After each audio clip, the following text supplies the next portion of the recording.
Welcome to our channel. Today we how to subscribe with Fidelity for bank transfer status updates step by step clearly. Log into your Fidelity account using your username and password. Once logged in, navigate to the Accounts and Trade tab located in the main menu. From the drop-down menu, select Activity and Orders. Look for the transaction hit. Click on Bank Transfers to view your recent transactions. Find the option to set up alerts or notifications related to bank transfers. Click on this option to proceed. You will see various notification settings available for bank transfers. Choose the frequency and type of updates you would like to receive. Make sure to enter your preferred communication method, such as email or text message. After customizing your preferences, review your selections to ensure they are correct. Once satisfied, click on the Confirm or Save button to finalize your subscription. You should receive a confirmation message indicating that your updates are set up. Now you will receive timely updates on your bank transfer status from Fidelity. If the page does not load, refresh the browser or try again in a private or incognito window. Make sure you are using the correct email address, then retype it carefully to avoid small typos.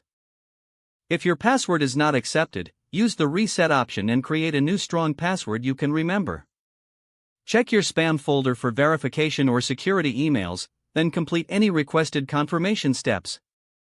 Enable two-factor authentication if available to improve account security and reduce unauthorized access risk. After signing in, review your profile details so your contact information and settings are accurate and current.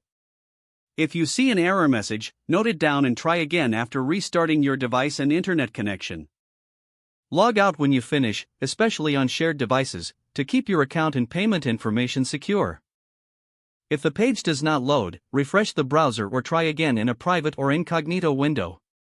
Make sure you are using the correct email address, then retype it carefully to avoid small typos.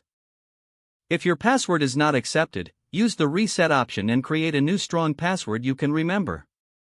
Check your spam folder for verification or security emails, then complete any requested confirmation steps. Enable two-factor authentication if available to improve account security and reduce unauthorized access risk. After signing in, review your profile details so your contact information and settings are accurate and current. If you see an error message, note it down and try again after restarting your device and internet connection. Don't forget to like this video and subscribe to our channel for more step-by-step tech guides.